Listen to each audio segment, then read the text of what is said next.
Hi, welcome to another vinyl video. I'm doing something a bit different, and I'm sort of showing you some of the records in my collection, some of the sort of interesting ones.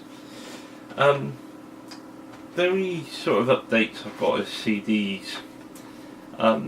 Recently got this, an Electric Storm by What Noise, and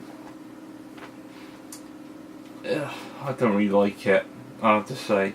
I know it is a really, really well liked album, and the story behind it, I mean, Delia Derbyshire, she was a daughter of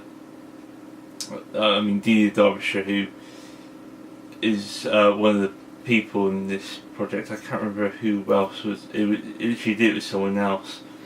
I can't remember his name, but her story is fascinating. I mean, she was the daughter of a panel beater.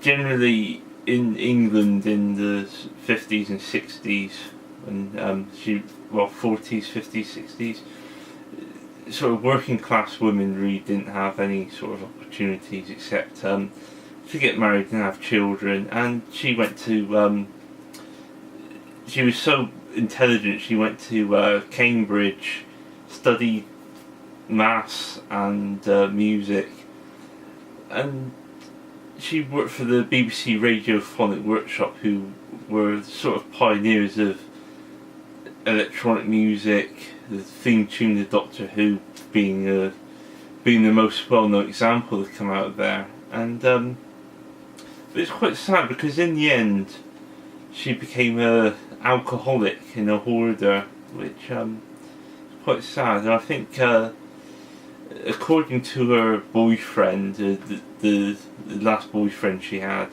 before she passed away of liver failure, reckoned that the BBC treated her absolutely abhorrently. But all said and done, I just can't get into this record. There's something about it. It sounds very erratic, but I'm really on a sort of early electronic music kick. You know, I interviewed Simeon from Silver Apples, really getting into that, and I've just ordered the sort of CD with their first two albums. Really like that, and I really like this as well. I've got this as a promotional freebie a while back from Cherry Red. United States of America, they only released one album. A bit, you could say it's a bit like Jefferson Aeroplane, but much more weird.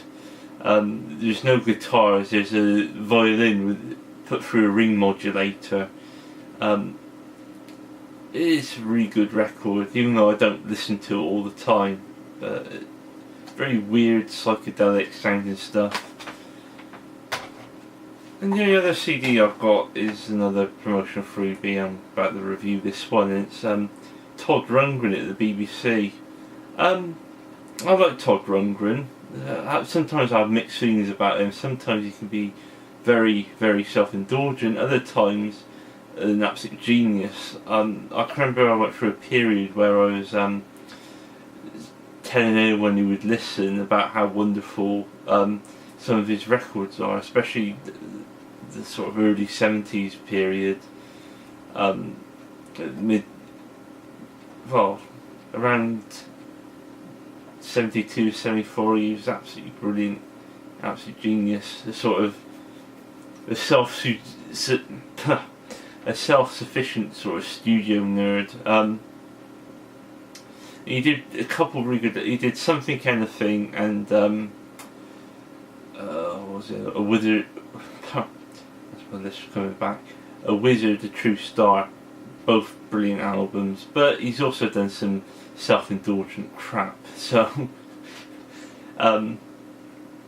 yeah, I might enjoy this. I'm giving it a proper listen. So yeah, on to the records. So I'm doing coloured vinyl and sort of etched vinyl, so I'm showing you the ones in my collection. First off, I have Jay-Z, The Blueprint. probably my favourite of his albums. Certainly remember being at university around the time this came out and playing it to death, and got this on translucent blue vinyl. It's not in the best of conditions, but it's pretty cool. I like some of Jay-Z's stuff, but these days he's really sort of fallen off. The last album I really liked that he'd done was that collaborative one he did with Kanye, Watch the Throne. In fact, parts of it was actually recorded not far from where I live, actually. People were saying that they were spotting Jay-Z and Kanye wandering around Bath. And the next one is Merchandise, After the End, green vinyl. Really love this album. I know a couple of people in the VC are into it. Really, anyone who likes 80s music, I don't know, stuff like Lloyd Cole, I don't know, any sort of stuff, New Order, I don't know, I could rattle off a load of names, but sort of 80s, bit jangly, some some synth in there and stuff like that. It's a very good album, very recommended. Showed this one recently again. Jane Maskis, Titus Star, the new one. Yeah, it's on pink vinyl.